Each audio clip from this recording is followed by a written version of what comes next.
इस वीडियो में हम प्रश्नावली 4.1 क्लास 7th एनसीईआरटी के क्वेश्चन सॉल्व करेंगे। क्वेश्चन सॉल्व करने से पहले हम समझेंगे सरल समीकरण क्या है, फिर हम क्वेश्चन सॉल्व करेंगे। तो चलिए शुरू करते हैं। फर्स्ट हम समझेंगे व्यंजक क्या होता है।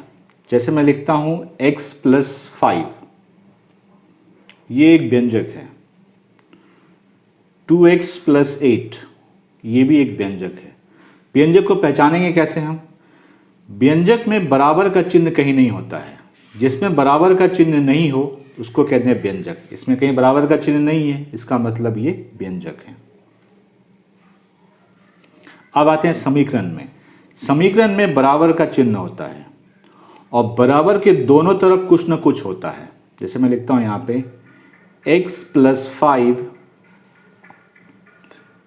= 8, तो बराबर के बाईं तरफ भी कुछ है और दाईं तरफ भी कुछ है, तो ये क्या है? समीकरण है। तो व्यंजक और समीकरण में सिर्फ इतना ही फर्क होता है कि व्यंजक में बराबर का चिन्ह कहीं नहीं होता है, समीकरण में बराबर का चिन्ह होता है। जैसे मैं कहता हूं 2x + y = 10, तो ये भी एक समीकरण है। क्यों? क्योंकि यहाँ पे बराबर का चिन्ह है और बराबर के बाईं तरफ भी कुछ है और दाहिनी तरफ भी कुछ है। ठीक है। अब देखिए, जो संख्या है इसको कहते हैं अचर। अचर का मतलब होता है जिसका मान कभी नहीं बदलता है। अब जैसे 5 है तो 5 का मान कभी बदलेगा क्या? कभी नहीं। 5 का 5 ही रहेगा, 8 का 8 ही रहेगा। ये जो x है इसको कहते हैं चर। चर का मतलब होता है जिसका मान बदलता है। ठीक है।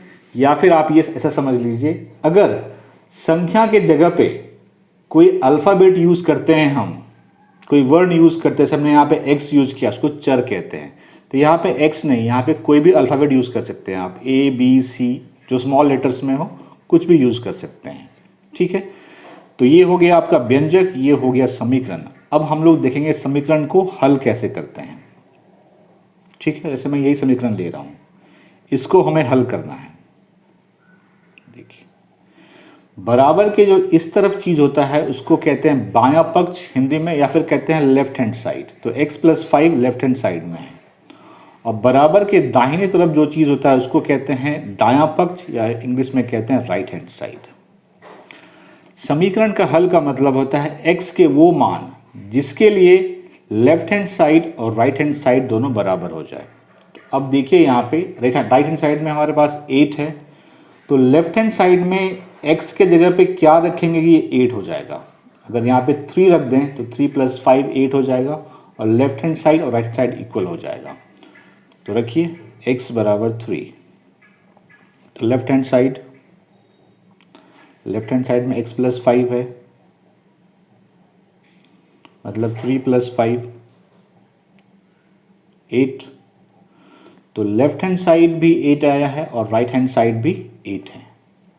इसका मतलब क्या हुआ कि x = 3 जो है, ये इस समीकरण का हल हो गया।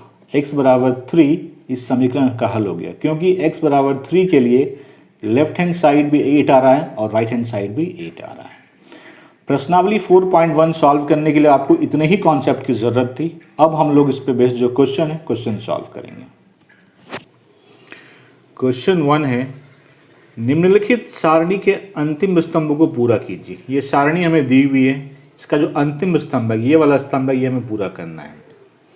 इसमें आपको समीकरण दिया हुआ है, इसमें चर के मान दिए हुए हैं, मतलब x की वैल्यू दी हुई है, और यहाँ बताना है समीकरण संतुष्ट होती है या नहीं। समीकरण संतुष्ट का मतलब होता है x के वो वैल्यू जिसके लिए लेफ्ट हैंड साइड और राइट हैंड साइड दोनों बराबर हो जाएं, तभी समीकरण संतुष्ट होता है। जैसे पहला पार्ट है, पहला पार्ट में क्या है? समीकरण है x.3 = 0 और x का मान हमें दिया हुआ है 3। अब अगर हम इस 3 को यहाँ पे रखेंगे तो क्या हो जाएगा? 3 + 3 = 0, 6 0। तो लेफ्ट हैंड साइड में 6 आया, राइट हैंड साइड में 0 आया। बराबर है क्या? बराबर नहीं है। इसका मतलब समीकरण संतुष्ट नहीं हुआ, तो यहाँ पे लिखेंगे नहीं। दूसरा है x + 3 = 0 है, और अब जो है x चर का मान जो है x की वैल्यू 0 है, तो रखिए यहाँ पे x के जगह पे। तो 0 + 3 क्या होता है? 3। तो लेफ्ट हैंड साइड में 3 है, राइट हैंड साइड में 0 है, तो समीकरण संतुष्ट हुआ? नहीं हुआ। संतुष्ट तभी होगा जब दोनों ही वैल्यू बराबर होंगे, तो यहाँ पे भी होगा नहीं। तीसरा, x प्लस 3 बराबर 0 है, x माइनस 3 है, ये हो जाएगा। देखिए x जो है अब जो है x माइनस 3 है, तो रखिए यहाँ पे, तो -3 प्लस 3, यहाँ पे रखें -3 प्लस 3, तो -3 प्लस 3 क्या होगा 0, 0 बराबर 0, तो लेफ्ट हैंड साइड में भी 0 आ रहा है, राइट हैंड साइड में भी 0 आ रहा है। समीकरण संतुष्ट हुआ, तो हाँ यहाँ लिखेंगे हाँ। चौथा है x माइनस 7 बराबर 1 और x का वैल्यू x का मान है 7, तो अगर यहाँ पे रखेंगे x के जगह पे 7 क्या हो जाएगा, 7 माइनस 7 0, इधर 0 है इधर 1 है, तो बराबर नहीं हुआ, संतुष्ट नहीं है, तो नहीं। पांचवा है x माइनस 7 बराबर 1, x की वैल्यू 8 है, 8 रखेंगे आप, 8 माइनस 7 क्या होता है 1 होता है, तो इस तरफ भी 1 इस तरफ भी 1, तो समीकरण संतुष्ट हो गया, क्योंकि लेफ्ट हैंड साइड और राइट हैंड साइड दोनों इक्वल आ रहे हैं, तो लिखेंगे हाँ। 6 है 5x equal to 25, x equal to 0। देखिए 5x जो है वो 25 है और x जो है वो 0 है, तो यहाँ पे रखेंगे 0, तो 5 इंटू 0 क्या हुआ 0, तो इस तरफ 0 आ रहा है इस तरफ 25 आ रहा है, बराबर हुए नहीं, तो नहीं। नेक्स्ट है 5x इक्वल टू 25, लेकिन इस बार x जो है वो 5 है, x जब 5 रखेंगे तो 5x है, तो 5 इंटू 5 हो जाएगा 25, तो देखिए जब x 5 रखेंगे तो इधर भी 25 हो गया और यहाँ भी 25 है, तो लेफ्ट हैंड साइड और राइट हैंड साइड इक्वल है, इसका मतलब संतुष्ट है समीकरण, तो लिखेंगे हाँ। 5x इक्वल टू 25, x बराबर -5 है, x के जगह पर रखेंगे -5, 5 इंटू -5 क्या होगा -25, इस तरफ -25 है इस तरफ +25 है, इक्वल है नहीं, तो समीकरण संतुष्ट नहीं है।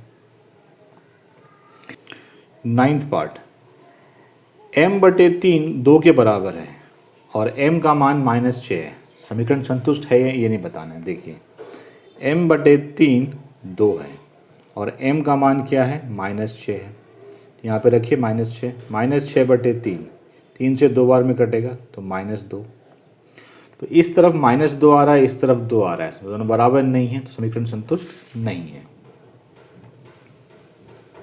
देखिए m/3 बराबर 2 है, m 0 है, तो यहाँ पे रखेंगे 0, तो 0/3 0 होता है, 0 को किसी भी नंबर से डिवाइड करेंगे वो 0 ही आएगा, तो 0/3 0, इधर 2 है, तो 0 और 2 बराबर तो नहीं हुए, इसका मतलब समीकरण संतुष्ट नहीं है। m/3 बराबर 2, m बराबर 6, ये संतुष्ट है। अब देखिए अगर m के जगह पे 6 रखेंगे आप, तो 6/3, 3 से काटेंगे 2, तो ये 2 हुआ और इधर भी 2 है, मैं कर दे रहा हूँ यहाँ पे। देखिए m/3 2 है और हमें m का मान 6 दिया हुआ है, तो यहाँ पे रखिए 6/3, 3 से कटा 2 बार में, तो ये भी इसका मान भी 2 है इधर भी 2 है, तो इक्वल है, तो समीकरण संतुष्ट है, तो लिखेंगे हाँ। क्वेश्चन 1 सॉल्व हो गया। जांच कीजिए कि कोष्ठकों में दिए हुए मान दिए गए संगत समीकरणों के हल हैं या नहीं है। ए पार्ट कह रहा है कि ये जो कोष्ठक में मान दिया हुआ है n बराबर 1, क्या ये इस समीकरण का हल है या नहीं है। चलिए पता करते हैं। तो समीकरण का हल के लिए क्या होता है कि लेफ्ट हैंड साइड और राइट हैंड साइड दोनों इक्वल होना चाहिए। राइट हैंड साइड 19 है, अब निकालते हैं left hand side. Left hand side है n + 5 है और हमें n का मान दिया हुआ है 1 दिया हुआ है, 1 + 5 कितना आया 6।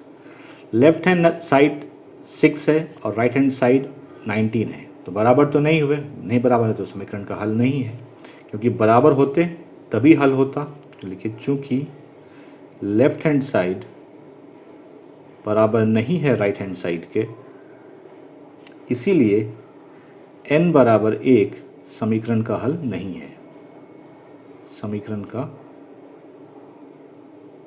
हल नहीं है। क्लियर हो गया? ऐसे ही सारा पार्ट करना है। बी पार्ट है 7n + 5 = 19 और यहाँ पे हमें n दिया हुआ है -2। ठीक है, RHS 19 है, पहले LHS निकाल लेते हैं। LHS इसको कहते हैं LHS, इसको कहते हैं RHS, left hand side right hand side. तो 7n जोड़ 5 और n क्या है -2, तो 7 गुना -2 जोड़ 5, 7 गुना -2 -14 होगा, -14 जोड़ 5। तो देखिए माइनस प्लस माइनस होता है, माइनस करेंगे, 14 में 5 को घटाइए, क्या आएगा ना 9। संख्या कौन सी बड़ी है? 14, इसका चिन्ह माइनस है तो माइनस। तो देखिए LHS आया है -9 और RHS है 19, बराबर नहीं हुआ, तो n बराबर -2 इस समीकरण का हल नहीं है। देखिए चूँकि LHS RHS के बराबर नहीं है, इसीलिए n बराबर -2 समीकरण का हल नहीं है। समीकरण को शॉर्ट में से लिख रहा हूँ, समीकरण का हल नहीं है।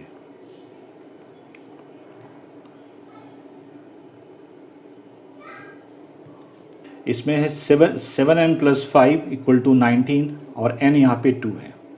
ठीक है, चेक करते हैं। RHS 19 है, LHS निकालते हैं। LHS 7n + 5 और n की वैल्यू है 2, तो 7 × 2 + 5, तो क्या होगा 7 × 2 14 + 5 दैट इज़ 19। तो देखिए LHS 19 आया है और RHS भी 19 है, तो इक्वल हो गए। इसका मतलब n बराबर 2 जो है इस समीकरण का हल है। देखिए चूँकि LHS RHS के बराबर है, इसीलिए n बराबर 2 समीकरण का हल है।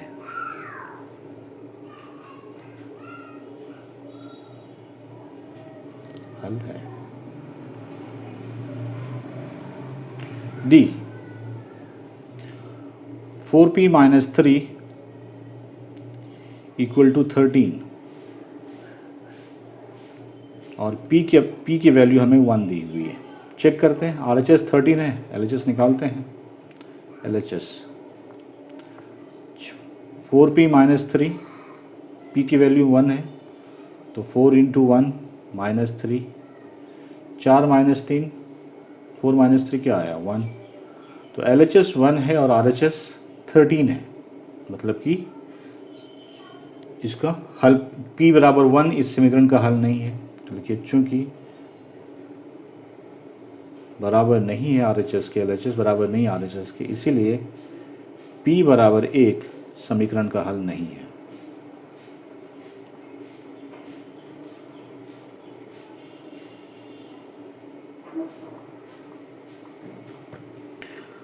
फोर p - 3 = 13, p है -4।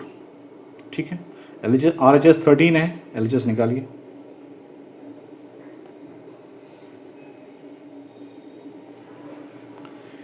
p का मान -4 है, तो 4 × -4 -3, 4 × -4 -16 -3, माइनस माइनस प्लस होता है तो प्लस कर दिया। 16 + 3 19, लेकिन चिन्ह तो माइनस का रहेगा क्योंकि दोनों में माइनस साइन है। तो LHS -19 है और RHS 13 है, इक्वल नहीं है। इसका मतलब p बराबर -4 इस समीकरण का हल नहीं है। चूँकि LHS RHS के बराबर नहीं है, इसलिए p बराबर -4 समीकरण का हल नहीं है।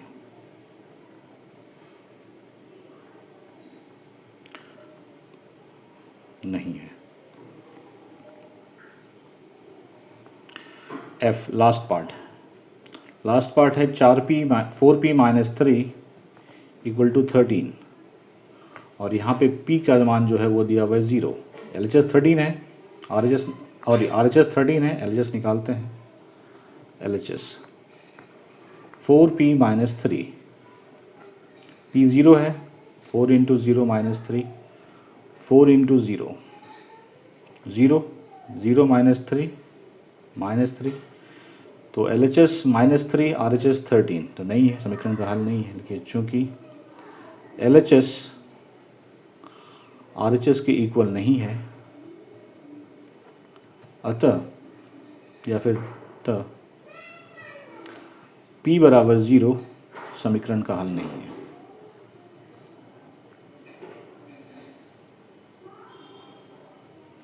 हल नहीं है।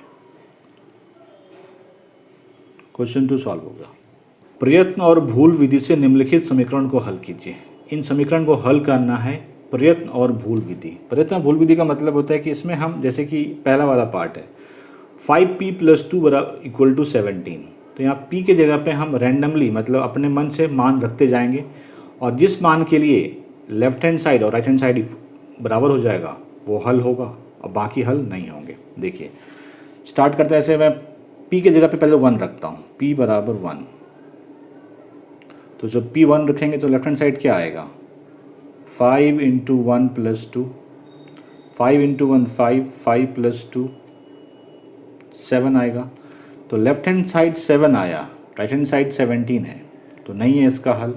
ठीक है, यहाँ पे आप लिख भी सकते हैं LHS जो है वो RHS के बराबर नहीं हुआ, इसका मतलब कि P बराबर 1 इसका हल नहीं है।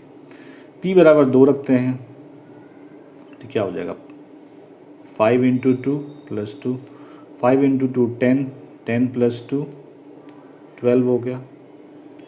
तो left hand side 12, right hand side 17 अभी भी इक्वल नहीं है, तो ये भी इसका हल नहीं है। लिखेंगे LHS बराबर LHS RHS के इक्वल नहीं है, तो हल नहीं है। P बराबर 3,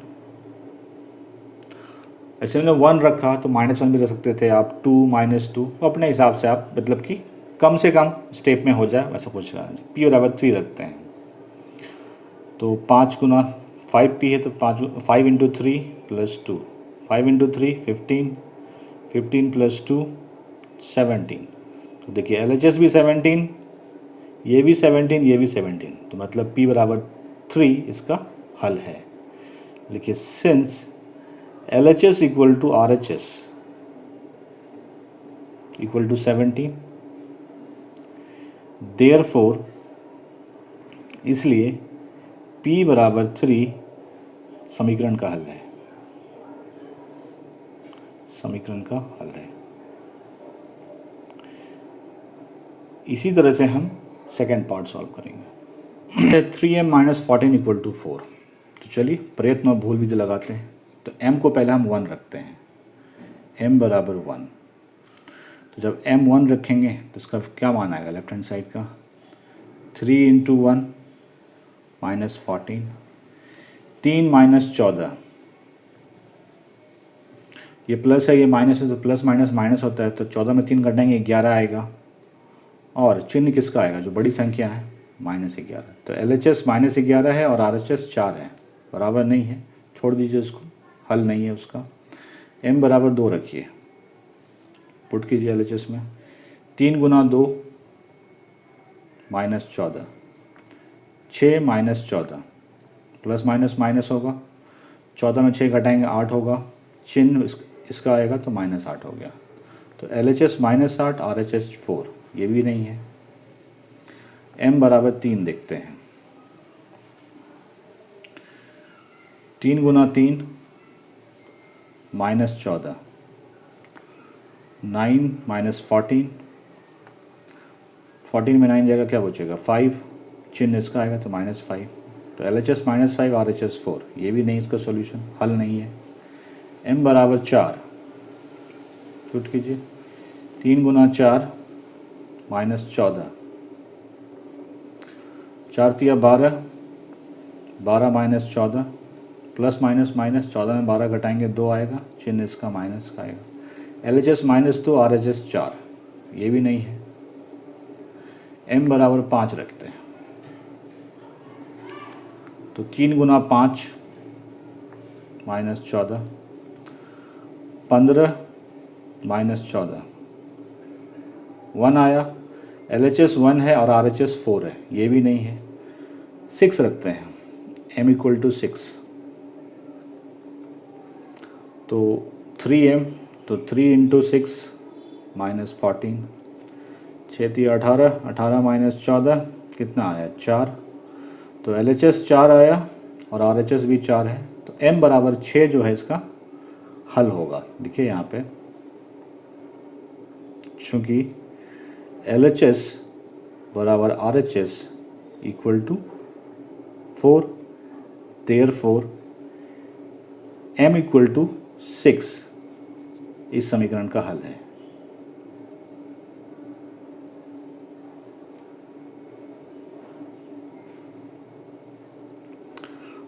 निम्नलिखित कथनों के लिए समीकरण दीजिए। यहाँ पे कथन दिए हुए हैं, उसको समीकरण बनाना है हमें। पहला है संख्याओं x और 4 का योग 9 है। x और 4 का योग 9 है। योग का मतलब जोड़, तो x जोड़ 4 बराबर 9, यही समीकरण होगा। दूसरा है y में से 2 घटाने पर 8 प्राप्त होते हैं। y में 2 घटाने पर 8 मिलता है, तो y लिख लीजिए और इसमें 2 घटा दीजिए, तो क्या मिल रहा है हमें? 8 मिल रहा है। a का 10 गुना 70 है, मतलब a में 10 गुना करेंगे तो 70 मिलेगा। तो a में जब 10 गुना करेंगे क्या होगा? 10a बराबर 70। संख्या b को 5 से भाग देने पर 6 प्राप्त होता है। b को 5 से भाग देना है, तो b 5 से भाग देने का मतलब क्या? ऐसे भाग दे दिया, 6 मिलता है 5। t का 3/4 15 होता है।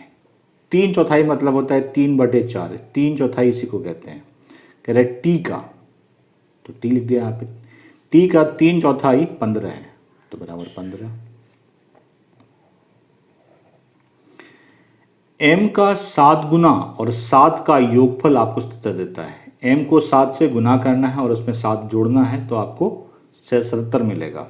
तो गुना कर दीजिए, m को 7 से गुना करेंगे तो 7m मिलेगा, इसमें 7 जोड़ दीजिए तो क्या मिल रहा है आपको? 77 मिल रहा है। ये था 6। सातवां है एक संख्या x की चौथाई ऋण 4 आपको 4 देता है। कोई संख्या x है, इसकी चौथाई का मतलब 4 से भाग देंगे। ऋण का मतलब होता है घटाओ, इसमें अगर आप 4 घटाएंगे तो आपको 4 मिलेगा। तो 7 का समीकरण ये हो गया। यदि आप y के 6 गुने में से 6 घटाएं तो आपको 60 मिलेगा। y के 6 गुने में, y में 6 गुना किया, 6 घटा दीजिए, आपको 60 मिलेगा। या फिर आप कह सकते हैं 6y - 6 बराबर 60। यदि आप z के 1/3 में 3 जोड़ें, z का 1/3 मतलब z/3 में 3 जोड़ें तो आपको 30 मिलेगा। यही करना था हमें, मतलब शब्द दिए हुए थे, शब्द से हमें समीकरण बनाना था, बन गया। क्वेश्चन 5, निम्नलिखित समीकरणों को सामान्य कथनों के रूप में लिखिए। मतलब समीकरण आपको दिए हुए हैं, उसको कथन के रूप में लिखना है आपको। पहला है p + 4 = 15, तो इसको कथन के रूप में कैसे लिखेंगे? संख्या p और 4 का योग 15 है, ये लिखेंगे। संख्या p और 4 का योग 15 है, योग का मतलब क्या? जोड़, तो वही था यहाँ पे, संख्या p और 4 का योग 15 है।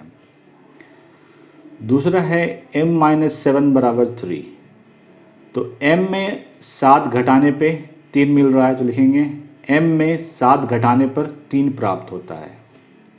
m में से 7 घटाने पर 3 प्राप्त होते हैं। 2m = 7, m का 2 गुना, 2m का मतलब क्या हुआ? m का 2 गुना है, m का 2 गुना 7 है, तो लिखेंगे m का 2 गुना 7 है। m/5 बराबर 3, m में 5 से भाग देने पर 3 प्राप्त होता है। m में 5 से भाग दे रहे हैं, 5 से भाग देने का मतलब होता है बटा, तो लिखेंगे 4th पार्ट में m को 5 से भाग देने पर 3 प्राप्त होता है। पाँचवा है 5th पार्ट है 3m/5, 3m/5 = 6। तो अब पहले देखिए 3/5 को, 3/5 का मतलब क्या हुआ? 3/5 मतलब 3/5, तो m का 3/5 6 है, m का 3/5 भाग 6 है, तो लिखेंगे m का 3/5 भाग 6 है। छठा है 3p + 4 = 25, 3 को p से गुना करके 4 जोड़ने पर 25 आता है, तो वही लिखेंगे हम लोग। P का 3 गुना और 4 का योगफल 25 है। P का 3 गुना और 4 का योगफल 25 है। अब है 7th पार्ट। 4P - 2 = 18। अगर P को, अगर इसको कैसे लिखेंगे हम, 4 को P से गुना करके 2 घटाने पर 18 प्राप्त होता है। लिखेंगे हम यहाँ पे 4 को P से गुना कर 2 घटाने पर 18 प्राप्त होता है। लिख लीजिए 4 को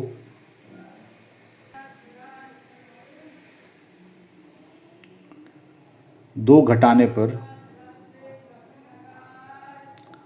18 प्राप्त होता है।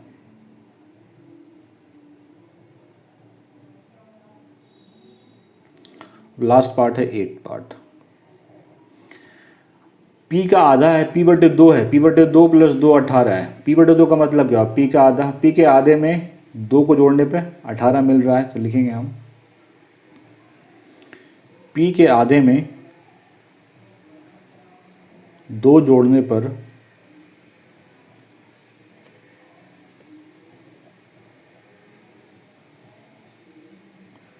8 प्राप्त होता है।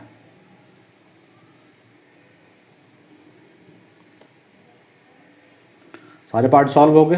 स्थितियों में समीकरण बनाइए, मतलब ये जो स्थिति दी हुई है इससे हमें समीकरण बनाने हैं। पहला पार्ट है, इरफान कहता है कि उसके पास परमीत के पास जितने कंचे हैं उनके 5 गुने से 7 अधिक कंचे हैं। इरफान कहता है परमीत के पास जितने कांच की गोलियां हैं उसके 5 गुना से 7 ज़्यादा गोलियां उस इरफान के पास हैं।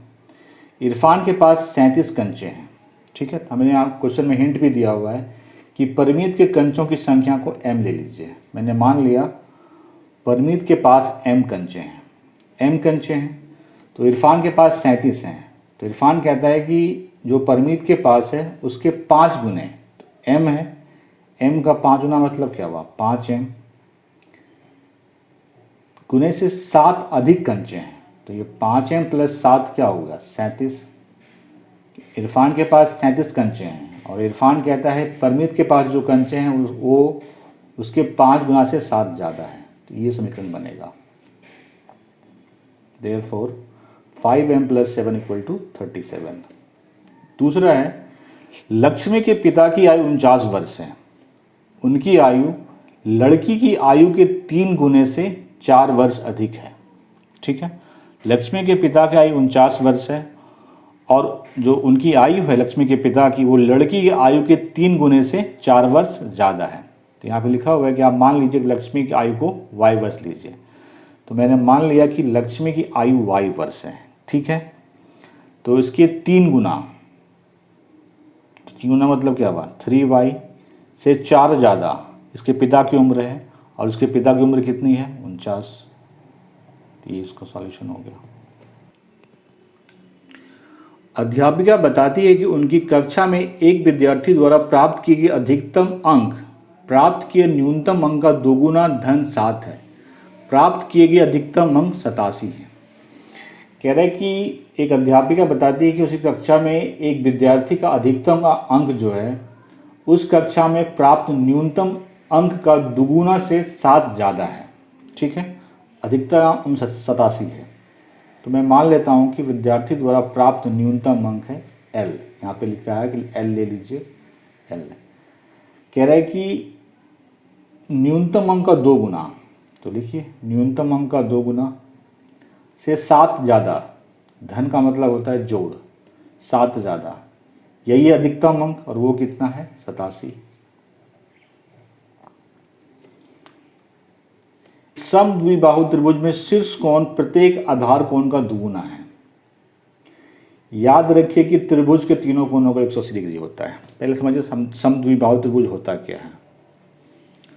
समद्विबाहु त्रिभुज में त्रिभुज की 2 भुजाएं बराबर होती हैं। 2 भुजाएं बराबर होती हैं। मैं मान लेता हूं कि ये भुजा और ये भुजा बराबर है। शीर्ष कोण मैं मान लेता हूं कि जो आधार का कोण है, यहाँ पे लिखा हुआ है कि मान लीजिए आधार का कोण 20 डिग्री है, तो माना आधार का प्रत्येक कोण 20 डिग्री है, तो ये भी कह रहा है कि जो शीर्ष कोण है आधार के कोण से 2 गुना है, मतलब 2 भी है। ठीक है, और साथ में ये भी दिया हुआ है कि त्रिभुज के तीनों कोणों का योग 180 डिग्री होता है। त्रिभुज के तीन कोण तो यही हैं, तो इनको जोड़ने पे 180 होना चाहिए। तो लिखिए 2b प्लस बी बराबर 180, ये ना। एंगल ए जोड़ा एंगल बी जोड़ा angle C, angle A 2b है, एंगल बी है, एंगल सी भी b है, तो मतलब 4b इक्वल्स टू 180 डिग्री। इस तरह से पूरा एक्सरसाइज कंप्लीट हो गया। कोई डाउट है, कुछ समझ में नहीं आया है आपको, तो कमेंट सेक्शन में पूछे, जवाब जरूर मिलेगा। वीडियो अच्छा लगा लाइक से ज़रूर कीजिए, चैनल को सब्सक्राइब कर लीजिए, यहाँ पे आपको फुल कोर्स मिलेगा। Thank you very much.